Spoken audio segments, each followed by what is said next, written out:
Hello friends, welcome to online engineering. ये तो आप मेरे थंबनेल में देख ही चुके होंगे कि सर आज कौन सी जॉब नोटिफिकेशंस के बारे में बात कर रहे हैं। जी हाँ, आज जो हम बात कर रहे हैं आपके गेल इंडिया लिमिटेड के बारे में जानेंगे, जहां पर टोटल 277 पोस्ट का ऐलान किया गया है। ऐसे में वो स्टूडेंट जो गेल इंडिया लिमिटेड में अपना कैरियर बनाना चाहते हैं तो उनके लिए बहुत अच्छा सुनहरा अवसर है कि वो जल्दी से फॉर्म फिलअप कर दीजिएगा और गेल इंडिया लिमिटेड में अपना जॉब पक्का कीजिएगा। अगर यहाँ पे बात की जाए आपके गेल इंडिया लिमिटेड की, तो गेल इंडिया लिमिटेड को 1984 में as a central public undertaking का दर्जा दिया गया था। उनके अच्छे कार्यों के लिए वो दिन भी सामने आया जब उसको महारत्ना का दर्जा दिया गया, और उनके लिए वो दिन 1 फरवरी 2013 था जब इसको महारत्ना का दर्जा दिया गया है। तब से लेके आज तक इसको एज ए महारत्ना के रूप में काउंट किया जाता है। अगर आप भी करियर बनाना चाहते हैं गेल इंडिया लिमिटेड में तो आप भी इस फॉर्म को भर दीजिएगा। थोड़ा सा अगर नजर डालते हैं इनकी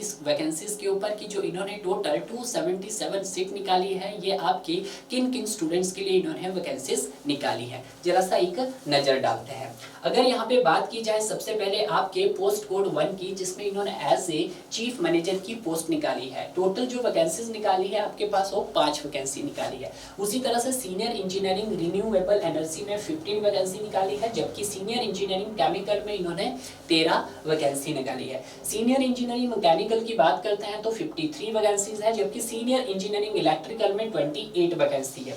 क्लियर है।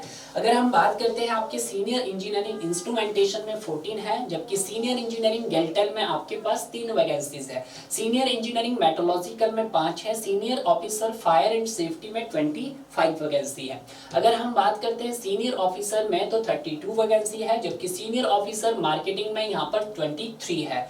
Senior officer finance and accountants में 23 है, जबकि सीनियर ऑफिसर ह्यूमन रिसोर्स में आपके पास टोटल 24 सीट दी गई है। अगर हम बात करते हैं आपके ऑफिसर सिक्योरिटी की तो आपके पास टोटल 14 वैकेंसीज है। अगर हम बात करते हैं टोटल वैकेंसीज की तो जनरल कैटेगरी के लिए 130 है, ईडब्ल्यूएस के लिए 24 है, ओबीसी के लिए 64 है, जबकि एससी के लिए 43, एसटी के लिए 16 और टोटल आपके पास 277 है। क्लियर है। Out of the about 277 vacancy category wise and post wise detail of 12 vacancy reserved for the person with benchmark disabilities, यानी कि पीडब्ल्यूडी के लिए भी यहाँ पर अलग से 12 वैकेंसीज है। तो इन वैकेंसीज को भी आप देख सकते हैं। क्लियर है, तो इनको भी आप अच्छे से देख लीजिएगा। क्लियर है।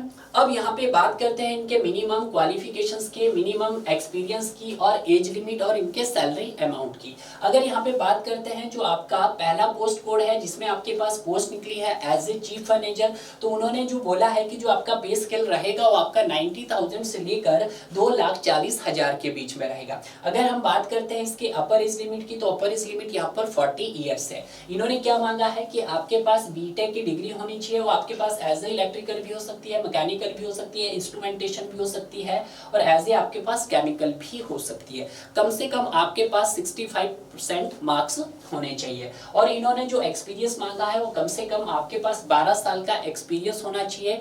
कि किस में होना चाहिए? होना चाहिए आपका as a GET, ET, MT in the field of renewable energy in the area of wind, solar, hydrogen in state और सेंट्रल। जो भी इन्होंने यहाँ पर फील्ड दी गई है वो आपकी स्टेट की भी हो सकती है और आपकी सेंट्रल की भी हो सकती है। कम से कम वो आपका पीएसयू के अंडर होना चाहिए या फिर आपका लार्ज प्राइवेट सेक्टर होना चाहिए। तो कितने साल का एक्सपीरियंस मांगा इन्होंने? कम से कम 12 साल का एक्सपीरियंस मांगा है। क्लियर है। उसी तरह से अगर बात की जाए पोस्ट कोड 2 के लिए, तो पोस्ट 2 कोड है आपका सीनियर इंजीनियर के रिन्यूएबल के लिए। तो इन्होंने भी सेम बोला है कि आपके पास बीई बीटेक की डिग्री होनी चाहिए, कम से कम 65% मार्क्स का क्राइटेरिया होना चाहिए। बट इन्होंने जो एक्सपीरियंस चीफ मैनेजर्स के लिए 12 साल का मांगा था, वही एक्सपीरियंस आपके लिए 1 साल का मांगा है। क्लियर है, ये बात आप ध्यान दीजिएगा। अगर हम बात करते हैं आपके किसकी सीनियर इंजीनियर की, जो सैलरी अमाउंट रहने वाला है वो 60,000 से लेकर 1,80,000 के बीच में रहने वाला है। अपर एज लिमिट 28 ईयर्स है। उसी तरह से अगर बात की जाए आपके पोस्ट इंजीनियर की,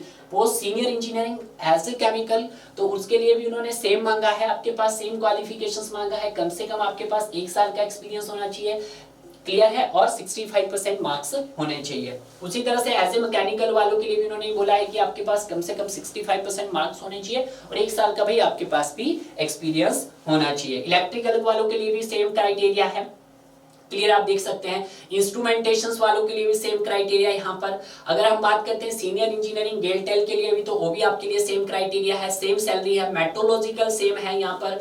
अगर हम बात करते हैं यहाँ पे किसकी, senior officer fire and safety के लिए, तो इनके लिए भी क्या होना चाहिए कि आपके पास डिग्री होनी चाहिए किसमें, फायर एंड सेफ्टी में होनी चाहिए, कम से कम 60% मार्क्स बोला है। और इनके लिए भी सेम बोला है कि आपके पास फायर एंड सेफ्टी स्टेट हो या सेंट्रल गवर्नमेंट, अगर आपने 1 साल वहां पे काम किया है तो उसका एक्सपीरियंस आपके हाथ में होना चाहिए। क्लियर है। उसी तरह से पोस्ट सीनियर ऑफिसर है, इसको भी आप देख सकते हैं। क्लियर है, ये सारे हैं तो आप इनको पढ़ सकते हैं। क्लियर है, जो इंपॉर्टेंट हो मैंने आपको यहाँ पर बता दिया है। अब हम बात करते हैं इसके कुछ एज रिलैक्सेशन की। तो यहाँ पे कुछ एज रिलैक्सेशन भी दिया गया है, तो आप उसको भी यहाँ पर देख सकते हैं। अगर हम बात करते हैं आपके SC SC स्टूडेंट्स के लिए 5 इयर्स का एज रिलैक्सेशन है, OBC के लिए 3 इयर्स का है, PWBD के लिए आपके पास 10 इयर्स का एज रिलैक्सेशन दिया गया है यहाँ पर। क्लियर है। अगर यहाँ पर ये सैलरी अमाउंट्स के बारे में आपको बता ही दिया हमारे, जो आपको यहाँ पर जो बेसिक सैलरी मिलेगी आपको 90,000 ही होगी। वैसे आपका जो सैलरी अमाउंट रहने वाला है 90,000 से लेकर 2,40,000 के बीच में रहने वाला है। ठीक है, E5 ग्रेड वालों का। E2 ग्रेड वालों का 60,000 से 1,80,000 रहने वाला है। E1 ग्रेड का 50,000 से 1,60,000 के बीच में रहने वाला है। ये जो आपका है इनिशियल बेसिक पे है, जो यहाँ पे दिया गया है 90,000, 60,000 और 50,000 दिया है। क्लियर है। अब देख लेते हैं कि सर इसका जो एप्लीकेशन चार्ज होगा सर वो कितना होगा। यहाँ पे जो इसका एप्लीकेशन चार्ज होगा आपके जनरल कैटेगरी के लिए, EWS कैटेगरी के लिए और OBC कैटेगरी के लिए वो 200 रुपीज होगा। जबकि SC ST PWD कैटेगरी के लिए यहाँ पर क्या बोला है, कोई फीस नहीं है। सिर्फ जनरल कैटेगरीज के लिए यहाँ पर कितना है आपके पास, 200 रुपीज है। क्लियर है, तो ये भी आप देख सकते हैं। सर कैसे अप्लाई करें, आप सिर्फ इसको अप्लाई कर सकते हैं इन्हीं की वेबसाइट पे जाकर। तो आप देख सकते हैं इनकी वेबसाइट यहाँ पर। जैसे ही आप इनकी वेबसाइट पे जाओगे तो आप यहाँ पर अप्लाई कर सकते हैं। इसके ऑनलाइन फॉर्म की जो डेट स्टार्ट होगी वो आपकी 4 जनवरी से लेकर आपकी 2 फरवरी तक ये फॉर्म फिलअप किए जाएंगे। क्लियर है। तो सर यहाँ पर आपका जॉब सिलेक्शन किस तरह से होगा, जो जॉब सिलेक्शन होगा वो आपके फॉर्म के आधार पर आपको शॉर्टलिस्टेड किया जाएगा। जैसे ही आपको शॉर्टलिस्टेड किया जाएगा उसके बाद आपका GD होगा और GD के बाद आपका यहाँ पर एक पर्सनल इंटरव्यू होगा। उसके अलावा भी यहाँ पर एक आपका फिजिकल टेस्ट भी लिया जाएगा। अगर आपको वीडियो अच्छा लगा तो वीडियो को लाइक कीजिएगा एंड शेयर कीजिएगा। यहाँ पे मैं टेलीग्राम का लिंक नीचे दे दूंगा। जैसे ही आप हमारे टेलीग्राम के लिंक को ओपन करोगे तो आपको ये नोटिफिकेशन वहां पर मिल जाएगा।